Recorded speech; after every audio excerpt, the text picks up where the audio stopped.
नमस्कार, मैं हूं गोपी कृष्ण साहू और आप देख रहे हैं मीडिया 24 न्यूज। प्रदेश भर के सरपंच अपनी 16 सूत्री मांगों को लेकर प्रदेश सरकार के खिलाफ रायपुर के बूढ़ा तालाब धरना स्थल पे एक दिवसीय सांकेतिक प्रदर्शन कर रहे हैं, जिसमें प्रदेश भर से सरपंच और पदाधिकारी रायपुर पहुंचे हुए हैं। सरपंच संघ के प्रदेश अध्यक्ष गोपाल धीवर ने कहा कि पंचायती राज अधिनियम में संशोधन करें और मनरेगा कार्य निर्माण के दौरान 40% की राशि दिए जाने की मांग प्रदेश सरकार से की है। अगर उनकी यह मांग पूरी नहीं होती है तो वे अनिश्चितकालीन धरना प्रदर्शन करेंगे। हमारी जो लोकतांत्रिक जो मांग है वो हम लोगों ने कुछ सूत्रों में राज्य शासन को और प्रशासन को दे दिए हैं। जब से सरकार सत्ता में आई है तभी से हम लोगों ने ग्राम पंचायत को आत्मनिर्भर बनाने के लिए जो आवश्यक हमारी मांगे हैं, लोकतांत्रिक जो हमारी समस्या जो व्याप्त हो रही है ग्राम पंचायतों में, उसको हम लोगों ने एक सूत्र के द्वारा अपनी मांग पत्र बनाकर ज्ञापन के माध्यम से दे दिए हैं। लेकिन ऐसा लग रहा है कि सरकार ग्राम पंचायत के लिए या ग्राम पंचायत को अधिकार देने के लिए संवेदनशील नहीं है। इसलिए हम लोगों को मजबूर होकर आज रोड में आना पड़ा। ये हमारा सांकेतिक आंदोलन है। 36 सूत्री मांग पहले भी दे चुके हैं सरकार को और अभी हम प्रमुख रूप से हमारी 17 मांगे हैं उसको हम सरकार के पास रख रहे हैं। आपके माध्यम से उनको अवगत कराना चाहते हैं कि जो पंचायतों में मूलभूत सुविधाएं हैं, 15वें की राशि को ग्राम पंचायत के लिए स्वतंत्र रखा जाए। सरपंच सचिव के हाथों से जो हस्ताक्षर होता है उसमें किसी इंजीनियर और सीईओ का दबाव ना होना चाहिए, जो कि गलत है। अभी आदेश जारी किया था। बिजली बिल के नाम से हम परेशान हैं। ग्राम पंचायतों में बिजली बिल लाखों रुपए की है और मूलभूत सुविधाओं में हमारे पास जो 15वें की राशि है वो बहुत कम है। अगर हम चाहें पूरा पैसा भी पटाना चाहें तब भी हमारे पंचायतों की जो राशि है बिजली का बिल वो नहीं पेमेंट हो सकता है।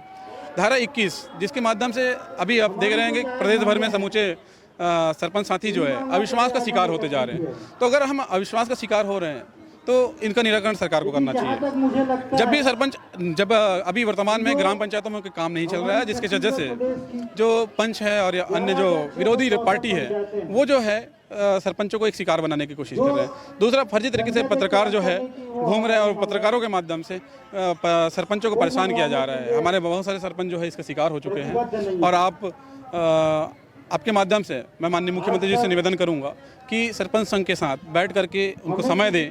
आज तक आपको बताना चाहूँगा कि मुख्यमंत्री जी ने आज तक छत्तीसगढ़ सरपंच संघ से चर्चा नहीं की है, ना ही उनसे कभी मुलाकात की है। ये दुखद बात है कि हम सरकार के एक अंग हैं और उनके एक अंग यहाँ धरना प्रदर्शन में रायपुर बैठे हुए हैं। आप देखेंगे पूरे प्रदेश के सरपंच साथी आए हुए हैं, सारे दूर दराज से आदिवासी साथी आए हैं, बस्तर से लोग आए हैं। तो ये अपनी पीड़ा लोग यहाँ पहुँचे हुए हैं, बिना खाए बैठे हैं यहाँ आके। ये एक मतलब पीड़ा लेके अपने उपस्थिति दिए हैं यहाँ। ये आपके माध्यम से मैं पुनः मुख्यमंत्री जी से निवेदन करता हूँ कि वे ग्राम पंचायतों की ओर झांके, उनके विकास कार्यों को देखें और सरपंचों की हालात को एक बार समझे। अगर ऐसी परिस्थिति रही तो अगले 2.5 साल में सरपंच साथी खत्म हो जाएंगे और इतने सारे सरपंच साथी हमारे बस्तर में कुछ साथी जो है उन्होंने आत्महत्या भी कर चुके हैं कर्ज में दब करके। तो ये बड़ी चिंता बात है कि सरकार के होते हुए और जो आज छत्तीसगढ़ के मुख्यमंत्री का चेहरा जो राष्ट्रीय स्तर पे नेता के रूप में उभरा हुआ है, तो उनको जरूरत है कि अपने प्रदेश के अंदर भी गाँवों में झांके और सरपंचों की हालत जाने। अभी हम लोग का धरना में आने का उद्देश्य यही है कि आज नरवा गुरुआ बाड़ी तो चल रहा है पंचायत में रोजगार गारंटी से। राज्य सरकार का इसमें कोई सहयोग नहीं मिल रहा है और उसमें इतना कर्ज से लदा जा रहा है सरपंच लोग कि बहुत ज़्यादा परेशान है। 1.5 साल 2 साल में पैसा आ रहा है, अभी भी नहीं आया है ना पैसा। अभी पिछले माह आए हैं तो 1 साल का पैसा आया है, अभी जो काम किए हैं वो अभी भी नहीं आ रहे हैं। ऐसा स्थिति है। पंचायतों में अविश्वास प्रस्ताव आए दिन लग रहा है। आम पब्लिक के द्वारा तो सरपंच को चुना जाता है, लेकिन हटाने का प्रक्रिया पंचों के द्वारा किया जा रहा है। जबकि वही नगर पंचायत में पूर्व में इस टाइप का यह था तो खाली कुर्सी भरी कुर्सी चलता था, लेकिन पंचायतों में पंच द्वारा हटाया जा रहा है, जो कि बहुत ही गलत है। इस सबको हटाना चाहिए, तभी कुछ संभव हो पाएगा। नहीं तो सरपंच लोग सब कर्ज में दर्द के आत्महत्या करेंगे, नहीं सरकार के विरुद्ध में उतरेंगे मैदान में। चूंकि छत्तीसगढ़ शासन के महत्वपूर्ण योजना नरवा घुरवा गरवा भाड़ी, इस योजना को कोई जमीनी स्तर पे कोई लागू करता है तो वो सरपंच करता है। चूंकि सम्मानित भूपेश बघेल जी के जो महत्वपूर्ण योजना है हमने उनको भलीभूति हमने लागू किया, लेकिन हमारी जो सरपंच को कुछ समस्या है, सरपंच क्यों बने हैं? जब से हमने बनाया तब से कोई काम नहीं है, निठल्ले बैठे सरपंचों के बाद ना सीसी रोड ना नाली, जो मूलभूत जो सुविधाएं वो कोई काम नहीं है। जो कि हमारी मुख्यमंत्री समग्र विकास की राशि है वो भी राशि नहीं मिला है। केवल सिर्फ 15 वित्त की राशि जो मिला है उनको भी कहाँ लगाया हमने? नरवा गुरुआ बाड़ी उसी योजना में हमने लगा दिया। वो फरमान जारी हुआ है। हमारे पास कोई गांव की जो समस्या है उनको समाधान करने के लिए इनके कारण, इनके चलते हमारे ऊपर जो धारा 40 की है अविश्वास प्रस्ताव काम नहीं होने के कारण पंचों का दबाव, ग्रामीणों का दबाव, तो ये भी धारा 40 हटाई जाए और सीधे सीधे गांव में सरपंचों को एक काम दिया जाए। कम से कम 10 से 20 लाख प्रत्येक पंचायत में काम दिया जाए, तब कहीं सरपंचों को इज्जत रहेगा, गांव में सम्मान रहेगा और उस गांव के हम मूलभूत परिवर्तन कर पाएंगे। एक दूसरी योजना नरेगा योजना में जो मजदूरी के साथ मटेरियल की राशि है वो 15 दिन में भुगतान होता था। मैं तीसरे बार का सरपंच हूँ, पूर्व में 15 दिन में, महीना दिन में भुगतान हो जाता था, लेकिन अब लगभग 1 साल हो गया उनका मटेरियल का भुगतान नहीं हुआ है। ऐसे स्थिति में सरपंचों को सुसाइड करने का नौबत आ गया है। उनके पास मटेरियल की राशि का भुगतान करने के लिए पैसा नहीं है, अपने खेती बाड़ी बेच के मटेरियल की राशि भुगतान कर रहे हैं।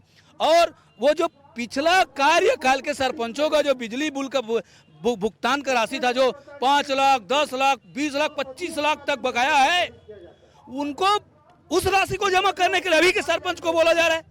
वो कहां से बनाएंगे जबकि उनके पास 1 लाख, 2 लाख पैसा आता है 15वें वित्त का और बकाया राशि 15 से 20 लाख, वो कहां से जमा करेंगे? वैसे में सरपंचों को सुसाइड करके मरने के अलावा कुछ नहीं रह जाता। तो ऐसे जो आदेश फरमान जारी किया गया है वो आदेश को वापस लिया जाए और जो 15वें वित्त की राशि है उनको सरपंच को स्वतंत्र रूप से खर्चा करे, गांव के अधोसंरचना में लगाए और मुख्यमंत्री समग्र विकास की राशि प्रत्येक पंचायत में जारी करे।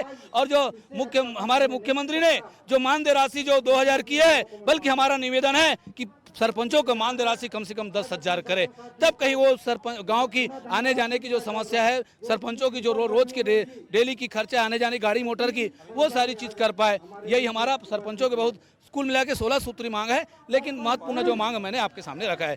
जय हिंद, जय भारत, जय छत्तीसगढ़। होराइजन हॉस्पिटल विश्व स्तरीय मल्टी स्पेशलिटी हॉस्पिटल अब रायपुर के हृदय स्थल में उपलब्ध। जटिल ऑपरेशन, क्रिटिकल केयर व आधुनिक इमरजेंसी सेवाएं, आपकी हर बीमारी का संपूर्ण इलाज। Horizon hospital, जलविहार colony, Katotala, Raipur.